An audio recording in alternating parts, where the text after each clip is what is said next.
هي أول سيارة مغربية الصنع تم ابتكارها بأيادي طاقات مغربية شابة. سيارة شركة نيو موتورز صنع مغربي خالص، من المنتظر تسويقها داخل وخارج أرض الوطن.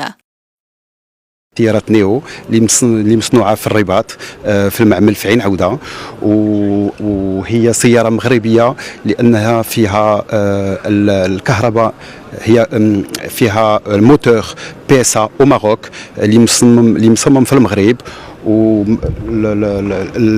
والقطع الغيار ديالها واصلين 60% مصوبين في المغرب ومصنوعين في المغرب. دونك غتجبروهم موجودين ان شاء الله. سي اون فواتور 3 بورت لاربعه لي جون. elle peut être conduite la semaine par une famille. مكانة الطاقات المغربية في مجال الابتكار وصنع السيارات على الصعيد العالمي يبرز كذلك من خلال هذا النموذج الأولي لسيارة تعمل بالهيدروجين لشركة ناميكس، والتي تم تطويرها من قبل كفاءة مغربية وبشراكة مع مكتب للتصميم متخصص في هياكل السيارات. ناميكس مصنع جديد للسيارات الهيدروجينية ومنجز لعلامة جديدة على الصعيد العالمي ذات تنافسية عالية.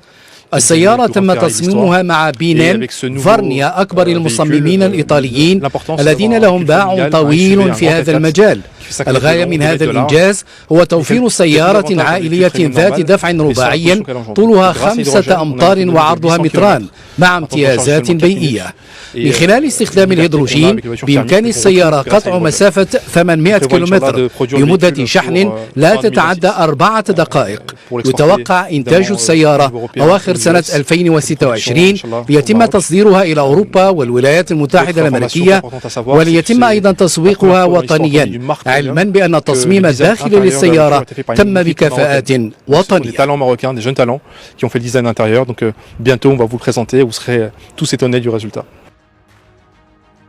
سيارة ناميكس تشتغل بطاقة كهربائية يتم إنتاجها داخليا عبر تفاعل كيميائي بين الهيدروجين المشحون والأكسجين المأخوذ من الهواء، ولا تطرح عند اشتغالها سوى جزيئات الماء. سيارة ستشكل نقلة نوعية في مجال التحول الطاقي الذي يعرفه مجال صناعة السيارات.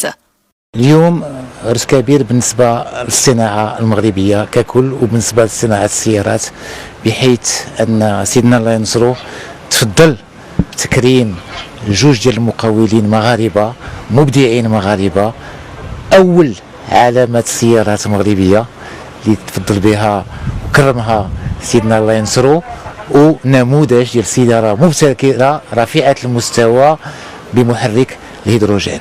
هذا افتخار كبير بالنسبة للمنظومة الصناعية المغربية اللي دخلت في عهد جديد طبقا للتعليمات السامية ديال سيدنا الله ينصره.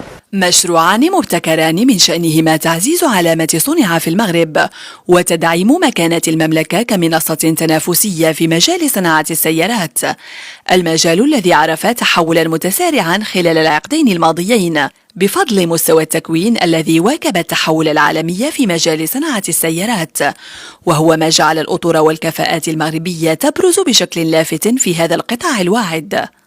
صناعة السيارات بالمغرب قصة نجاح وطنية مكنت المملكة من حجز مكانها بين الدول الرائدة في مجال إنتاج وصنع السيارات، فالسيارات التي يتم تصنيعها في المغرب يتم تصديرها لأكثر من 70 وجهة عالمية بطاقة إنتاجية تعادل 1,000,000 سيارة سنويا.